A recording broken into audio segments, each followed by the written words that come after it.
జగదేక వీరుడు అతిలోక సుందరి మామూలు సినిమా కాదు. మరి దాని రిలీజ్ మామూలుగా ఎలా ఉంటుంది? 1990 మే 9న రిలీజ్ డేట్ ఫిక్స్ చేశారు. అప్పట్లో అతి పెద్ద బడ్జెట్. పాటలు ముందే రిలీజ్ అయ్యి సెన్సేషన్ క్రియేట్ చేశాయి.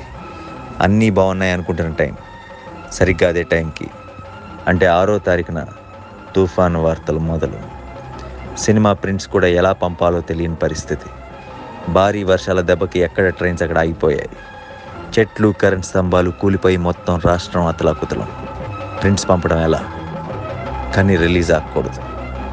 తుఫాన్ని ఎదిరించి చెప్పిన డేట్కి రిలీజ్ చేయాలని పట్టు. థియేటర్స్లో కూడా మోకాల్లోతు నీళ్ళు, చివరికి ప్రొజెక్టర్ రూమ్లో కూడా నీళ్ళే. అలాగే పాపం అక్కడక్కడ మార్నింగ్ షోలు పడ్డాయి. అన్ని అంచనాలున్న అంత భారీ సినిమా కళ్ళ ముందు భవిష్యత్ నీటి పాలైపోతుంది.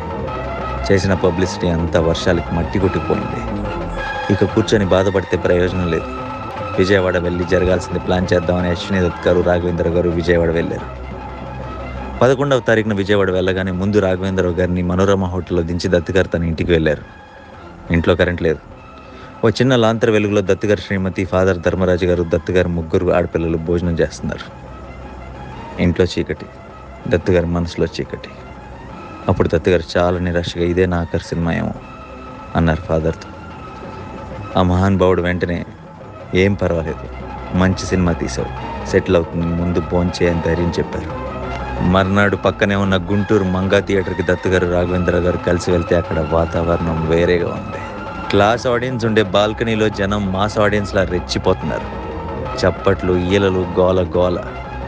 ఆశ్చర్యం ఇంకా చిన్న ధైర్యంతో గుంటూరు నుంచి తెనాలి బయలుదేరారు దర్శక నిర్మాతలు ఇద్దరు. అప్పుడే ఓ మరుపురాని సంఘటన. ఎన్టీ రామారావు గారు ఆ టైంలో మాజీ ముఖ్యమంత్రి, అపోజిషన్ లీడర్ హోదాలో తుఫాన్ ప్రాంతంలో టూర్ చేస్తూ అక్కడ ఎదురయ్యారు. దత్ గారు, రాఘవేంద్రరావు గారు కారు ఆపి ఆయన్ని కలిశారు. ఎన్టీఆర్ గారు అప్పుడు గంభీరంగా, సినిమా రిపోర్ట్ బాగుంది, సెటిల్ అయిపోతుందిలేండి బ్రదర్, కంగారు పడకండి, నేను చెప్తున్నాను అని ధైర్యం చెప్పి తన ప్రోగ్రాంలోకి వెళ్ళిపోయారు. ఆయన దగ్గర నుంచి వచ్చి కారెక్కపోతుంటే ఓ పల్లెటూరి వ్యక్తి సైకిల్ మీద అరటిపళ్ళతో వస్తూ అశ్విని దత్ గారిని, రాఘవేంద్రరావు గారిని చూసి పరిగెత్తుకు వచ్చి, ఇప్పుడే సినిమా చూశాను, అదిరిపోయింది, సంవత్సరం ఆడుద్ది అని గట్టిగా అరిచాడు. దత్ గారు, రాఘవేంద్రరావు గారు ఊపిరి పీల్చుకున్నారు. ఇంకా అక్కడి నుంచి సినిమా విజయ విహారం. నాన్ స్టాప్గా ఊరూరా వాడవాడలా చెలరేగిపోయింది. తుఫాను, వర్షం, అబీభత్సం ఏవీ జగదేక వీరుడు అతిలోక సుందరిని ఆపలేకపోయాయి. ప్రతి షో హౌస్ఫుల్.